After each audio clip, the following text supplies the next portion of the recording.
Caio, a minha mãe sofre de depressão há mais de 20 anos. E de tempos em tempos, ela para com a medicação dizendo ter escutado uma pregação aleatória na igreja. É comum em todos os indivíduos crentes, e não crentes também, mas nos crentes é muito maior. Porque o crente vive com o dogma, até hoje, de que o cérebro dele é diferente do fígado dele, do coração dele. Como é que é isso? Então, é diferente da perna dele. Tá. Então, ela pode tratar de uma erisipela na pele. Ela pode tratar de uma hepatite Uma no hipertensão. fígado. Ela pode botar estentes no coração. Dentes. Mas como ela é crente e tem o mito pentecostal, de que o diabo não vai tocar a mente do crente, então qualquer distúrbio que aconteça na mente do crente, e a mente do crente é a mente mais conturbada do Ocidente, está provado estatisticamente, porque o cara vive com o diabo o dia inteiro, tem que ficar pirado. Que tem um inimigo. O tempo todo vai me atacar, ninguém aguenta. Então, como é a mente mais transtornada do Ocidente, em geral é a mente do crente, e esse crente, ensinaram a ele que o diabo na mente dele não toca, então essa coisa de ter uma fragilidade mental ele não aceita, sob hipótese alguma. Por isso a coisa mais difícil que tem é manter um crente sob medicação para qualquer forma de transtorno psíquico. Porque ele não consegue. Cada pregação que ele ouve, que tem um cara lá dizendo: e agora, servo meu, vai nessa tua força que o Senhor é contigo. E ele no coração, na subjetividade, está dizendo: Senhor, me tira esses remédios, me tira esses remédios. Eu quero ouvir uma palavra de confirmação. Aí lá vem o pregador: vai, filho meu, é contigo que falo. Vai na tua força. Ele disse: o Senhor falou comigo. Chega em casa e joga toda a tarja preta necessária, não desnecessária, necessária e própria, joga fora. Cada catarse uma suspensão. Então é um trabalho, cara.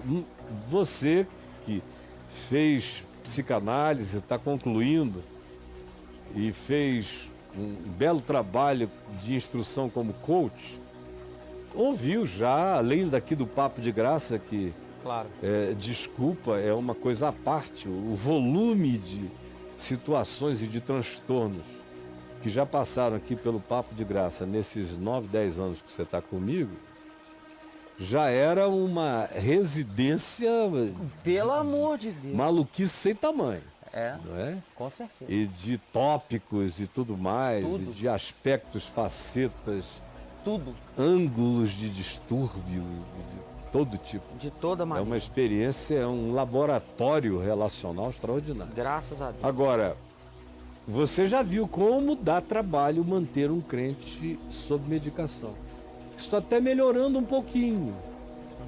Porque até há 10 anos atrás, toda vez que eu dizia que era para dar uma medicação, você lembra como eu era bombardeado, chamado de descrente, de tudo mais. Agora, o problema é o seguinte: eu não perdi nenhuma até hoje. Quando eu me converti há 46 anos atrás, eu comecei a ouvir nas Assembleias de Deus, meus irmãos da Assembleia, muitos, eu tinha mais irmãos na Assembleia do que em qualquer outro lugar em Manaus. Depois é que na igreja presbiteriana os jovens foram se convertendo da rua comigo, indo para o templo, aí os meus amigos passaram a ser da igreja que eu cuidava. Mas no início, o meu convívio quase todo foi com pentecostais da Assembleia ou da Igreja Batista da Renovação Espiritual. E para eles, se você quisesse que o diabo não soubesse alguma coisa, bastava você orar em línguas, que aí o diabo não entende língua estranha. Ele não entende. Não. Tá. Ou em segundo lugar, você oraria em silêncio, porque o diabo também não lê o pensamento. Aí eles me diziam isso: ora em línguas ou não abre a boca, ora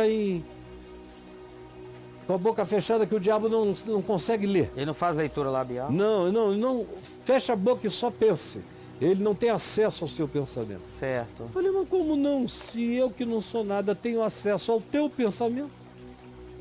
Eu sei que você está pensando pelo teu olhar, pelo teu sorriso, pela tua expressão, pela minha intuição. Que não é uma super intuição, mas também não é uma subintuição, é uma boa intuição. Tá. Eu te leio. Como o diabo não? Aí eu comecei a dizer que eu ia viver para nos próximos 40, 50 anos conhecer a máquina de leitura de pensamentos. E os caras achavam que eu estava doido. Você mandou essa lá. Mas estou mandando Braulio há 46 anos. Está gravado para todo lado. Eu já teve muita gente que ficou com ódio de mim porque eu falei isso. Mas eu só digo, o tempo está em meu favor. Eu nunca perdi nenhuma com esses caras. Tudo que eu falei que ia acontecer, aconteceu. E tudo que eu falei que não ia acontecer, não aconteceu. Como as datas da volta de Jesus, que desde que eu estou vivo já marcaram 7 vezes. Não apareceu em nenhuma, nem vai aparecer. Agora, essas coisas todas de ciência, de desenvolvimento, de evolução, ou de história, de geopolítica, de não sei o que, eu até aqui não estou errando.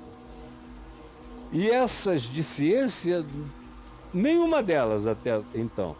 Até mês passado, quando anunciaram já um implante de chip que vai se comunicar pelo pensamento com o teu device. Pela mano.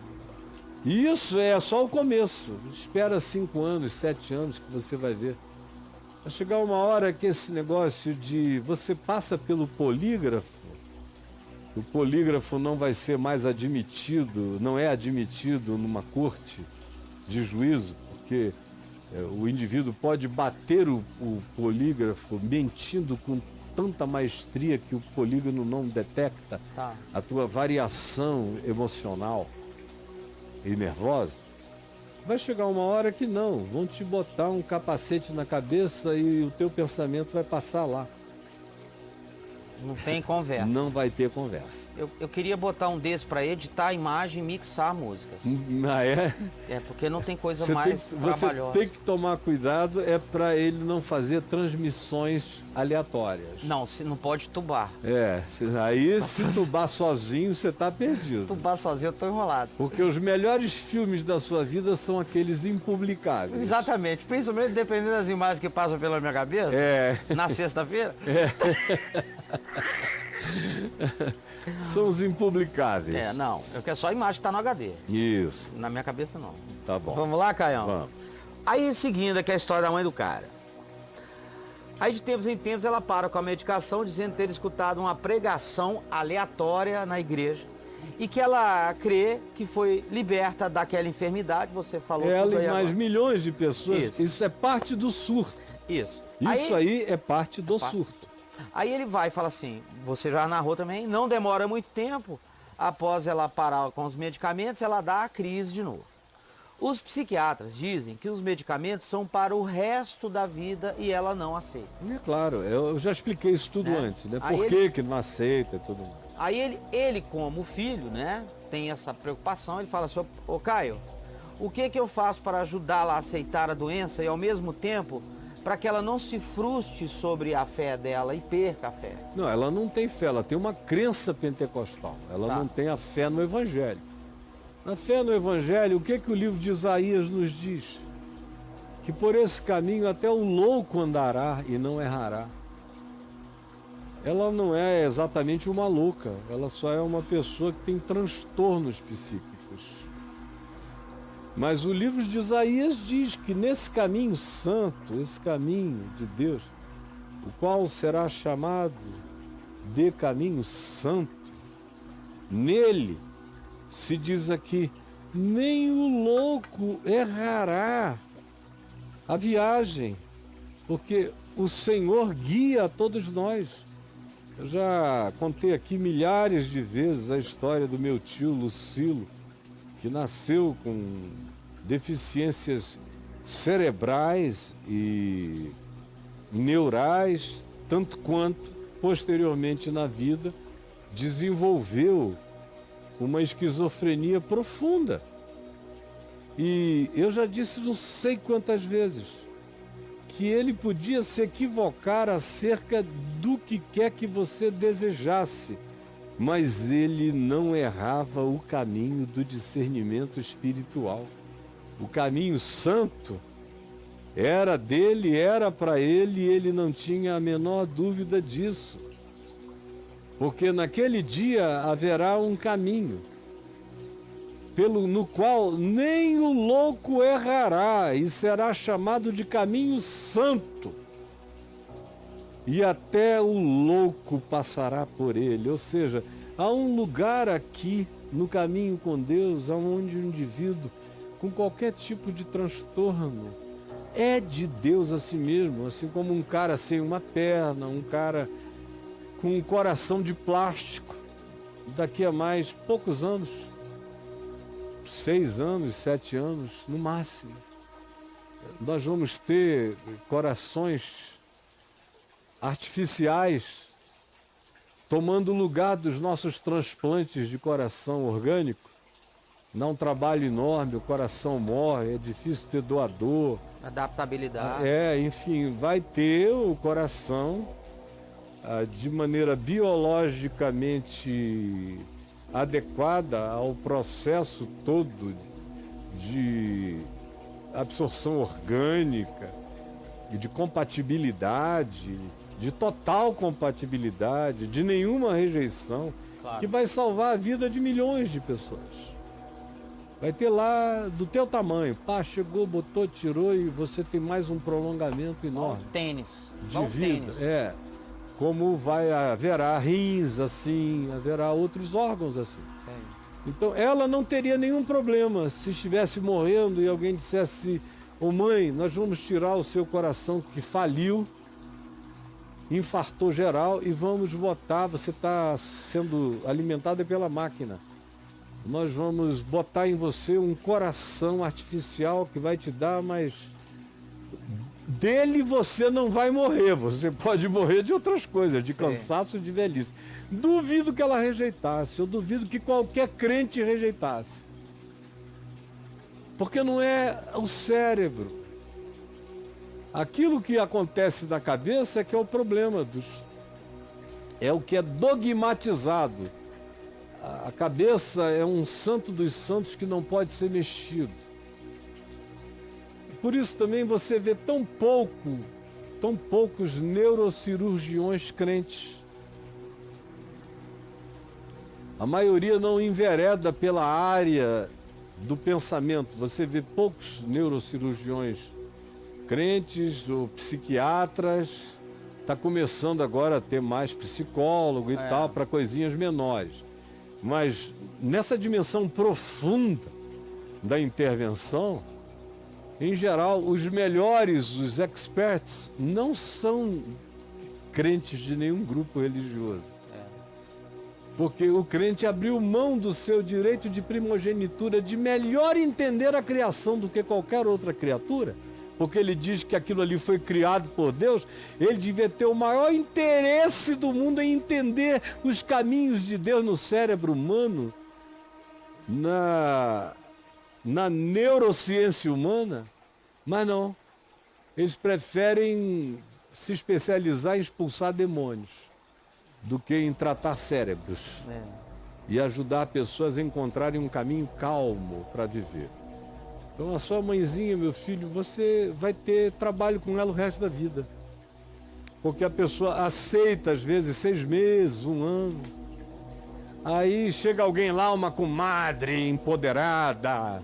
Fica assim. Jesus mandou eu vir aqui, e pronto. Aí a pessoa para de novo todos os remédios, com medo de estar desobedecendo a Deus. E entra em estado de culpa, enlouquece outra vez, ou se transtorna outra vez, dá um trabalho horrível para a família. Até aquilo voltar a pegar e entrar no caminho, a medicação se adaptar outra vez, ou ela a medicação, enfim, todo esse processo. De modo, meu filho, que talvez, se você achar que ela tem maturidade emocional para ouvir esse recorte, bote o recorte da gente e para ela considerar. Aí no meu portal tem muita coisa sobre não aceita a doença mental. Vamos ver. Ou transtorno mental. Não aceita a condição, ou o transtorno, ou a doença mental. Vamos ver o que Condição. Vamos ver aqui. Condição. Condição, depois eu troco. 13. 13. Deixa eu ver. Filho da fornicação, complexo de homem-elefante, os ídolos sofisticados, um salmo para o esquizofrênico. Um salmo para o esquizofrênico pode ser interessante. Pode ser? Né? Cartas entre Einstein e Freud, o que os gênios não sabiam. Mas isso aqui deve ser fantástico. É, o que os gênios não sabiam. Eu vou ler isso aqui. Deve ser muito interessante também, não é? Também, interessante. Neurose de santidade. Sou psicóloga e quero saber mais sobre pecado. Mas se você descrever só transtorno mental. Vamos lá. O toque, transtorno obsessivo compulsivo. Mental. Embora eu não saiba qual é a condição dela. Então, transtorno mental. Tá, o que cura o transtorno mental é a simplificação mental, sem rótulos e karmas. Esse vídeo é fantástico, eu lembro do dia que foi feito isso. É agora de janeiro, ó, desse ano. Isso aqui é maravilhoso, cara. É, né? Eu saí daqui impactado com essa fala sua aqui. Apaixonados pelo sofrimento, escatologia masoquista. Perdão. Apaixonados pelo sofrimento, 2 pontos. Escatologia masoquista, um transtorno mental em gerações de cristãos. Ok? Como viver em contentamento quando se tem um transtorno mental como esquizofrenia? É agora, dia 18 de Psiquiatra ao outubro. encontro da paz. Psiquiatra Enfim, ao encontro da paz. entrou aí, meu filho. Tá legal esse aqui. Tem Você vai muita coisa. encontrar muita coisa, tá bom? Beleza? E aí? Você quer mais alguma pesquisa? Não, se ele ler toque, ele ver, vai achar Só a sigla. muita coisa, só a sigla. Isso. Precisa ir Toque. além disso, não. Vamos ver o que toque vem. Do 915.